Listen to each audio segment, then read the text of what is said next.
selalu dosen pengampu ilmu lingkungan dan teman-teman yang berbahagia. Kami dari kelompok 4 yang 02 akan mempresentasikan mengenai krisis air dan COVID penanganannya. Anggota kelompoknya saya Rizka Dianto dari absen 16. Saya Wali 15. Saya Muhammad Gais absen 13. Saya Muhammad Raka absen 14.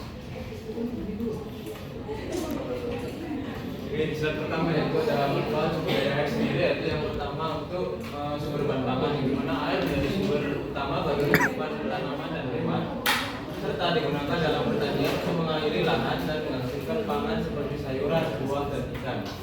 Yang kedua yaitu untuk prasarana lalu lintas air antar pulau atau antar benua, di mana air memfasilitasi transportasi barang dan manusia melalui sungai, danau, dan laut, memajukan ekonomi lintas wilayah internasional. Yang ketiga yaitu fungsi energi seperti pembangkit tenaga listrik. Sumber daya air dimanfaatkan untuk menghasilkan energi listrik melalui pembangkit listrik tenaga air atau PLTA. Lalu yang keempat ada untuk fungsi rekreasi, di mana air digunakan untuk berbagai aktivitas wisata dan hiburan seperti berenang, memancing, berperahu, dan wisata air lainnya. Yang kelima yaitu untuk fungsi pengaturan iklim. Ekosistem air berperan mengatur suhu, kelembapan, dan pola cuaca melalui proses evaporasi dan filtrasi air. Yang keenam yaitu untuk sebagai tempat usaha perikanan. Air memberi habitat alami bagi ikan serta biota air lainnya, sehingga menjadi sumber lapangan kerja dan usaha dalam bentuk perikanan tangkap maupun budidaya. Yang ketujuh sumber bahan tambang, di mana air sering jadi wilayah penambangan mineral atau bahan tambang seperti pasir, batu, dan mineral lainnya yang penting untuk pembangunan. Indonesia itu merupakan negara yang memiliki sumber daya air yang sangat berlimpah. Curah hujan rata-rata di Indonesia tahunan itu 2.755 mm, yang jauh di atas dibandingkan negara lain, sehingga secara alami Indonesia itu menampung lebih banyak pasokan air hujan yang didapatkan dari beberapa wilayah. Indonesia juga memiliki ribuan sungai, lebih dari 4.400 sungai besar, danau, dan juga ada danau besar, salah satunya adalah Danau Toba, serta permukaan air tanah yang luas. Seharusnya secara keseluruhan potensi ini itu harusnya bisa untuk menopang kebutuhan masyarakat irigasi dan juga pertanian ataupun industri. Tetapi nyatanya di Indonesia itu masih mengalami yang namanya krisis air bersih. Hal ini juga dibuktikan dari beberapa media yang telah melansir bahwa adanya di beberapa daerah itu masih mengalami namanya krisis air bersih dan juga distribusi yang tidak merata. WRI itu mengatakan bahwa Indonesia akan memiliki resiko tinggi mengalami krisis air di tahun 2040. Jadi negara kita itu memang airnya melimpah, tetapi sayangnya air bersih itu masih menjadi isu karena distribusi yang tidak merata, pencemaran, dan juga ketidakmampuan masyarakat dalam mengakses air bersih yang layak. Nah, Badan Pusat Statistik itu memaparkan bahwa ketersediaan air per kapita di Indonesia diprediksi pada tahun 2035 hanya tersisa 181.000 meter kubik per kapita per tahun. Sangat berbeda jauh pada tahun 2010 yang mencapai 265.000 meter kubik per kapita per tahun. Nah, sementara jika dilihat dari wilayah pembangunan menengah nasional di tahun 2000 sampai 2024 yang dikeluarkan oleh Bappenas, itu terdapat 3 wilayah terancam kelangkaan air di Pulau Jawa, Bali, Nusa Tenggara yang diprediksi itu akan meningkat hingga tahun 2030. Nah, proporsi luas wilayah krisis air dari 6% di tahun 2000 itu meningkat menjadi 9,6% di tahun 2045. Pada tahun yang sama, Kemenkes itu juga mengeluarkan bahwa 7 dari 10 rumah tangga Indonesia mengonsumsi air minum yang tercemar bakteri E. coli yang biasa kita temukan di tinja. Studi ini juga menghasilkan bahwa 31% rumah tangga di Indonesia itu mengonsumsi air isi ulang, 15,9%-nya dari sumber gali terlindungi dan 14,1%-nya dari sumber bor atau pompa. Untuk akses air minum yang layak itu hanya 93,3%, sedangkan akses air minum yang aman itu hanya 11,9%.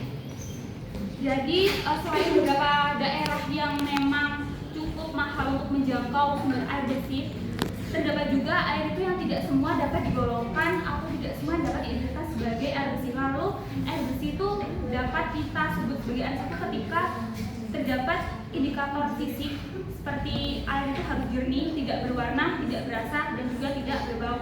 Di indikator kimia itu tentunya memiliki pH netral, jadi tidak terlalu basah dan juga tidak terlalu asam. Nilai DOD dan COD pun juga harus rendah, serta kandungan bahan kimia yang masih dalam batas aman untuk dikonsumsi. Lalu di indikator geologi itu tidak mengandung bakteri yang dapat menyebabkan penyakit, misalnya tadi E. coli dan juga Salmonella. Nah, air yang mengandung air yang memiliki indikator ini itu tidak terhitung banyak, teman-teman. Sedangkan air itu menutupi permukaan bumi sebesar 70%. Jadi air di bumi itu dapat kita temukan dalam 3 bentuk utama: air laut, air permukaan, dan juga air tanah. Nah, sekitar 97% air di bumi itu malah berupa air asin ataupun berupa air laut.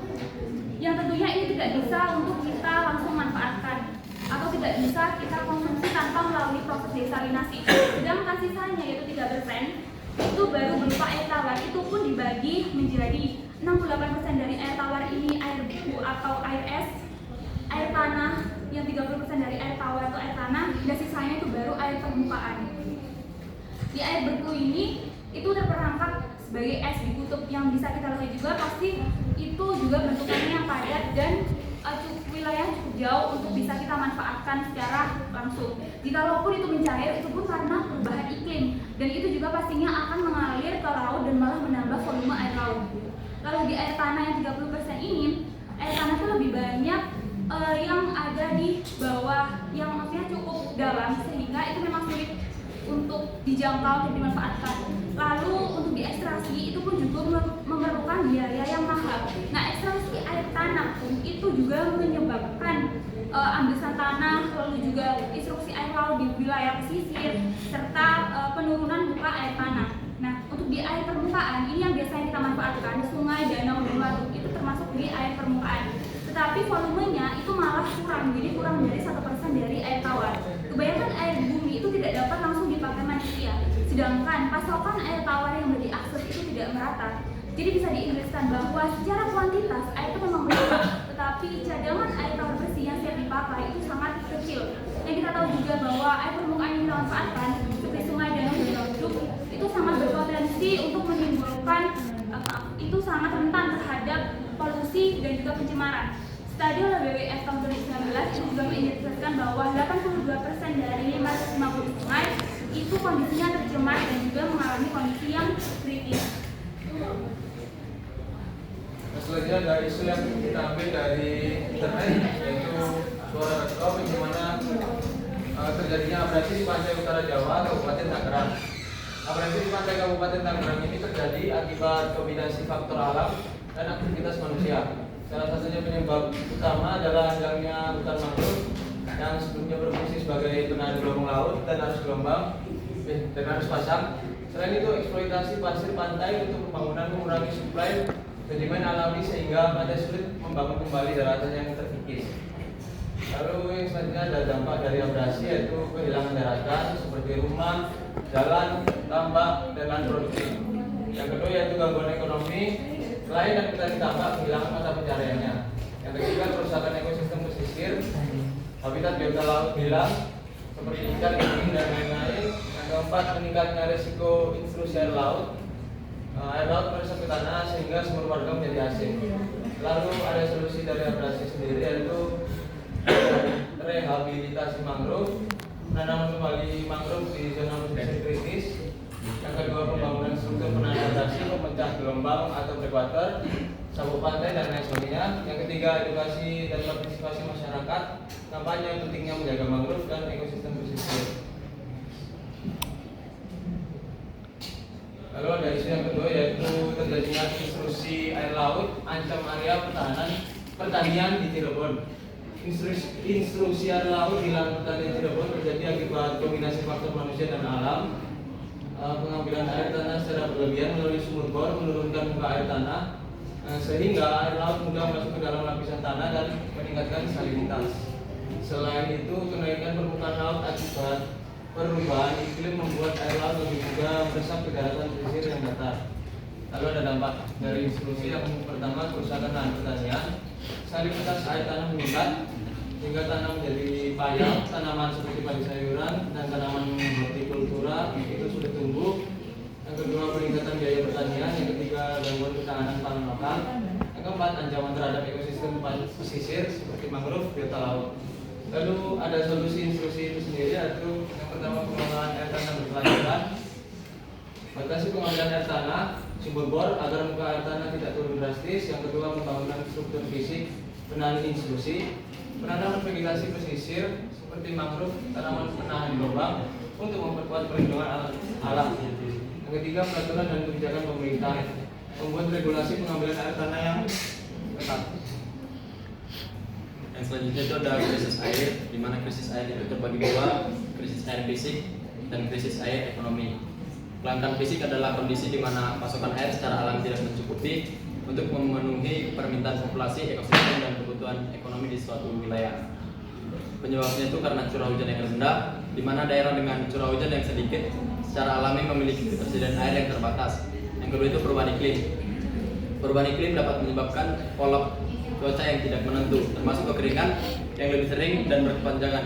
Yang ketiga itu penggunaan air secara berlebihan, di mana penggunaan air yang berlebihan digunakan untuk pertanian, industri, dan rumah tangga dapat menguras sumber air yang ada. Yang keempat itu hilangnya lahan basah. Lahan basah berfungsi sebagai penyimpan air alami. Kerusakan lahan basah mengurangi kemampuan penyimpanan air. Yang kelima itu deforestasi, di mana hilangnya hutan mengurangi kemampuan tanah untuk menyerap dan menyimpan air hujan. Dampaknya itu yang pertama ada kekurangan air minum, kedua kegagalan panen, ketiga kerusakan lingkungan, keempat terjadinya konflik, kelima timbulnya masalah kesehatan. Yang kedua itu krisis air ekonomi, di mana kelangkaan ekonomi terjadi ketika air secara fisik tersedia di suatu wilayah, tetapi akses masyarakat terhadap terbatas akibat kurangnya sarana ataupun prasarana maupun teknologi secara pendanaan. Penyebabnya itu karena yang pertama kurangnya investasi, di mana investasi yang tidak memadai dalam infrastruktur air seperti bendungan, saluran irigasi, dan instalasi pengelolaan air. Yang kedua itu inefisiensi. Sistem distribusi air yang bocor dan tidak efisien menyebabkan kehilangan air yang signifikan. Yang ketiga itu tata kelola yang buruk, di mana kebijakan yang tidak efektif ataupun adanya beberapa orang yang korupsi dalam pengelolaan sumber daya air. Yang keempat itu kemiskinan, di mana masyarakat miskin yang tidak mampu membayar air dikarenakan air yang terlalu mahal. Dampaknya itu yang pertama akses terbatas terhadap air bersih, yang kedua produktivitas rendah, yang ketiga ketidaksetaraan, yang keempat sanitasi buruk, dan yang terakhir penyakit. Yang selanjutnya itu faktor-faktor terjadinya krisis air di Pulau Jawa. Menurut laporan Bappenas tahun 2020 itu beberapa wilayah Indonesia mengalami kelangkaan atau krisis air bersih pada 2045 seperti yang sudah dijelaskan Rica.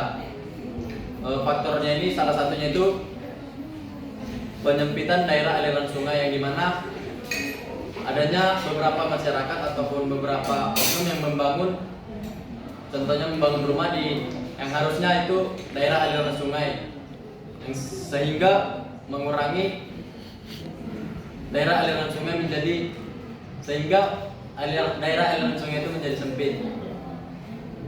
Yang selanjutnya itu mengapa di Pulau Jawa itu terjadi krisis air. Yang pertama karena curah hujan yang sangat rendah akibat musim kemarau. Yang kedua ketergantungan tinggi pada air permukaan dan sumber gali. Yang ketiga krisis air rumah tangga dan pertanian terjadi bersamaan. Yang keempat BPBD dan PDAM turun tangan karena kondisi darurat. Yang keenam minimnya cadangan air dan ketahanan desa terhadap kekeringan. Baik, selanjutnya dampak krisis air. Yang pertama, dampak krisis air terhadap ekosistem. Dampak yang pertama ialah kematian organisme. Pencemaran air dapat menyebabkan perkembangan kadar oksigen terlarut, perubahan pH, dan masuknya zat-zat beracun ke perairan. Hal ini mengakibatkan kematian ikan, plankton, dan organisme akuatik lainnya. Selanjutnya yang kedua ialah eutrofikasi. Masuknya nutrisi yang berlebih, terutama nitrogen dan fosfor kepada air, menyebabkan pertumbuhan alga yang tidak terkendali. Hal ini mengurangi oksigen di air, menghalangi cahaya matahari, dan menyebabkan kematian massal organisme air. Selanjutnya kerusakan habitat. Krisis air dapat menyebabkan kerusakan habitat alami bagi berbagai spesies, termasuk tempat berkembang biak dan mencari makan. Ini dapat menyebabkan penurunan populasi atau bahkan kepunahan spesies tertentu. Selanjutnya kontaminasi air tanah. Pencemaran dapat meresap ke dalam tanah dan mencemari sumber daya tanah. Hal ini menyebabkan ketersediaan air bersih untuk konsumsi manusia dan pertanian itu akan berkurang. Selanjutnya adalah gangguan rantai makanan. Kerusakan ekosistem air berdampak pada seluruh rantai makanan, termasuk organisme darat yang bergantung pada ekosistem akuatik untuk makanan ataupun habitat. Selanjutnya dampak krisis air terhadap kesehatan manusia. Yang pertama, penyakit menular. Penyakit menular ini biasanya penyakit diare seperti rotavirus, kolera, dan tifus akibat pencemaran air limbah. Selanjutnya yang kedua ialah keracunan logam berat. Logam berat seperti merkuri, timbal, arsenik dalam air dapat menyebabkan keracunan kronis, rusak sistem saraf, ginjal, dan hati. Yang ketiga ialah kanker. Zat karsinogenik dalam air dapat meningkatkan risiko berbagai jenis kanker seperti kanker kulit, paru-paru, dan kandung kemih. Yang terakhir ialah masalah kulit. Air yang tercemar, bahan kimia, dan logam berat dapat menyebabkan masalah kulit seperti iritasi kulit, dermatitis, dan hingga luka-luka. Nah, apakah dampak jangka panjang yang terjadi apabila kita mengkonsumsi air yang tercemar? Yang pertama, penyakit kronis. Ini dapat menyebabkan seperti kanker, kerusakan hati, ginjal, serta gangguan perkembangan pada anak-anak. Selanjutnya yang kedua ialah penyakit gastrointestinal, yakni air yang tercemar oleh patogen seperti bakteri, virus, dan parasit dapat menyebabkan diare kronis, disentri, dan kolera. Yang terakhir, gangguan reproduksi dan perkembangan. Kandungan bahan kimia tertentu dalam air seperti pestisida atau hormon sintetis dapat mengganggu sistem reproduksi, menyebabkan kemandulan, kelahiran prematur, dan sampai cacat lahir. Nah, selanjutnya bagaimana kita upaya pencegahan dan penanggulangannya? Yang pertama, teknologi pengolahan limbah. Teknik pengolahan limbah ini ada pengolahan air limbah dan menggunakan teknologi modern serta pengelolaan limbah cair. Yang kedua, konservasi air dan perlindungan sumber daya air. Ada 3 cara. Yang pertama, cara vegetatif, menggunakan tanaman untuk mengurangi erosi dan memperkuat struktur permukaan tanah. Yang kedua, cara mekanis, menggunakan metode fisik untuk mengurangi erosi dan memanfaatkan air hujan secara efisien. Yang terakhir adalah cara kimiawi, menggunakan bahan kimia untuk memperkuat struktur permukaan tanah dan mengurangi erosi. Yang ketiga, regulasi dan peran pemerintah. Yang pertama, undang-undang dan peraturan. Undang-Undang Nomor 7 Tahun 2004 yang menetapkan konservasi sumber daya air untuk menjaga keberadaan air hukum, daya tampung, dan fungsi sumber daya air. Yang kedua, pengelolaan sistem informasi sumber daya air. Ini bisa meliputi kondisi hidrologis, hidrometeorologis, hidrogeologis, dan bisa kebijakan sumber daya air, prasarana sumber daya air, teknologi sumber daya air, dan lingkungan pada sumber daya air dan sekitarnya. Yang terakhir selanjutnya adalah kesadaran dan partisipasi masyarakat.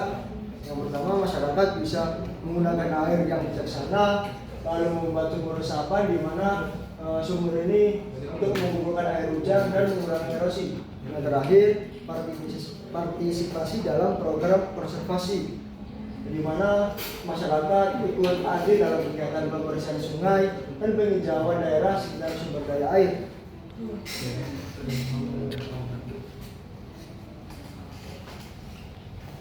Selanjutnya kita juga memerlukan membuat sanitasi yang layak, karena data dari BPS itu menunjukkan bahwa baru atau hanya sekitar 80% rumah tangga di Indonesia yang memiliki akses sanitasi layak. Sedangkan target dari SDGs sendiri tahun 2030 itu adalah 100% akses universal. Terus sanitasi yang layak itu mencakup tersedianya toilet atau jamban yang sehat. Jadi jamban harus kedap air, tidak mencemari tanah atau air sekitar. Fasilitas pembuangan limbah cair yang tidak mencemari lingkungan. Lalu pengelolaan sampah rumah tangga dengan benar dan air bersih yang tersedia untuk menjaga kebersihan diri. Untuk upayanya, sistem pengolahan air limbah kita bisa menggunakan septic tank kedap, terus ipal komunal. Edukasinya kita bisa mengkampanyekan stop buang air sembarangan, lalu juga bisa memberikan edukasi untuk menjaga masyarakat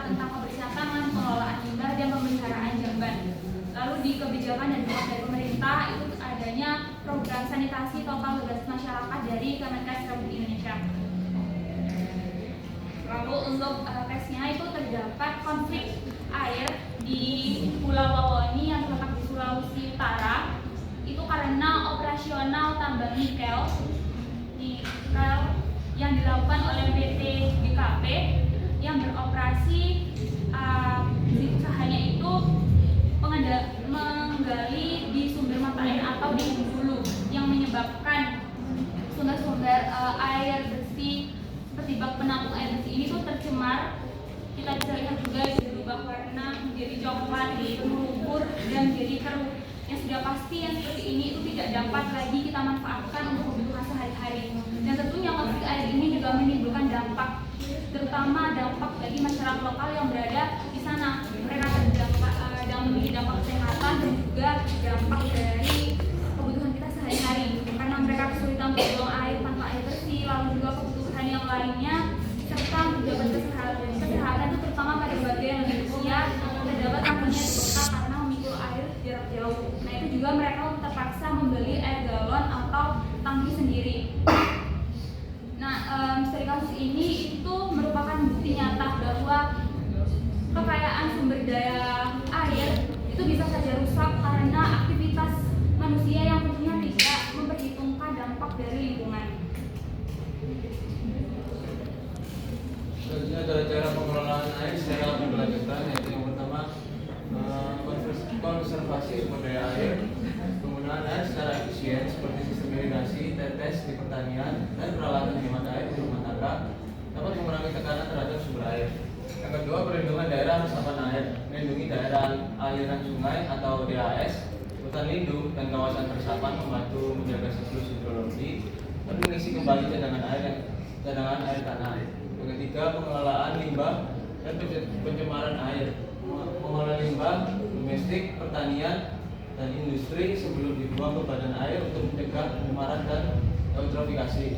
Yang keempat, pemanfaatan air hujan dan air daur ulang, sistem penampungan air hujan dan daur ulang air limbah ringan atau greywater dapat dimanfaatkan untuk irigasi atau keperluan non konsumsi.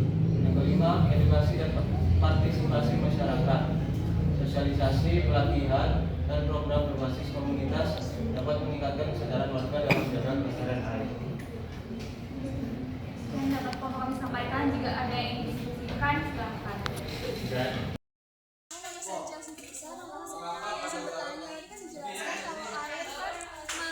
Ini sekitar 30%, sedangkan yang bisa dikonsumsi dan dikelola kan cuma dikit kan. Ya kan itu kan pasti karena sarana prasaranya kan nggak memenuhi. Nah itu ada nggak teknologi modern yang bisa mengelola air kayak misalnya air kotor gitu jadi ke air bersih dan layak konsumsi? Saya Embildan dari absen 11. Saya mau tanya nih, mengapa sih di Pantai Utara tetap mengalami krisis air meski memiliki potensi sumber daya air yang besar? Sekian.